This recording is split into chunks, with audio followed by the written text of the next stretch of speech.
কখনো এক চিলতে কড়া রোদ, আবার পরক্ষণেই নামছে ঝুম বৃষ্টি। প্রকৃতির এই লুকোচুরি আর খামখেয়ালি রূপ নগরবাসীকে যেমন স্বস্তি দিচ্ছে, তেমনি ফেলছে চরম নাটকীয়তায়। প্রতিদিন সকালে ঘর থেকে বের হওয়ার সময় আকাশের রূপ দেখে বোঝার উপায় নেই দিনটি ছাতা মাথায় কাটবে নাকি তীব্র গরমে ঘামতে হবে। এমন এক রোমাঞ্চকর ও রহস্যময় আবহাওয়ার চাদরেই গত কয়েকদিন ধরে বন্দী হয়ে আছে প্রাণের শহর ঢাকা। আবহাওয়ার এই খামখেয়ালি রূপ কেবল রাজধানীতেই নয়, বরং পুরো দেশ জুড়েই এখন বিরাজ করছে এক টানটান উত্তেজনা। আবহাওয়া অধিদপ্তরের সর্বশেষ পূর্বাভাস অনুযায়ী সক্রিয় মৌসুমি বায়ুর প্রভাবে শনিবার ঢাকা, খুলনা, বরিশাল ও চট্টগ্রাম বিভাগের অধিকাংশ জায়গায় এবং দেশের বাকি অঞ্চলে হালকা থেকে মাঝারি ধরনের বৃষ্টিপাত হতে পারে। বিশেষ করে উপকূলীয় জেলাগুলোতে ধেয়ে আসছে ভারী থেকে অতি ভারী বর্ষণের নতুন শঙ্কা।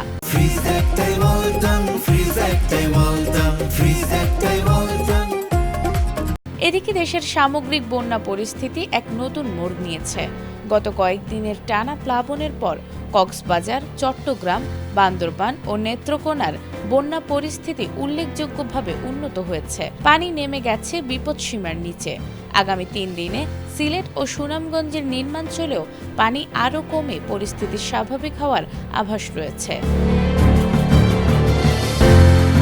তবে স্বস্তির মাঝেই উকি দিচ্ছে নতুন আতঙ্ক। ব্রহ্মপুত্র ও যমুনা নদীর পানি বৃদ্ধির ফলে আগামী 24 থেকে 48 ঘন্টায় কুড়িগ্রাম, গাইবান্ধা, জামালপুর, বগুড়া, সিরাজগঞ্জ, টাঙ্গাইল, নওগাঁ ও নাটোর জেলার কিছু নিম্নাঞ্চল সাময়িকভাবে নতুন করে প্লাবিত হতে পারে। সেই সাথে পার্বত্য জেলাগুলোতে অতি ভারী বৃষ্টির কারণে নতুন করে পাহাড় ধসের মাঝারি ঝুঁকি তৈরি হয়েছে।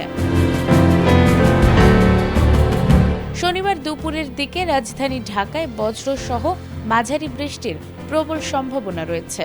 সর্বোচ্চ তাপমাত্রা 33 ডিগ্রি সেলসিয়াসে পৌঁছালেও বাতাসে 71% আর্দ্রতার কারণে দিনভর ভ্যাপসা গরমের অস্বস্তি থাকবে। নাজমুন নাহার জান্নাত, এটিএন বাংলা।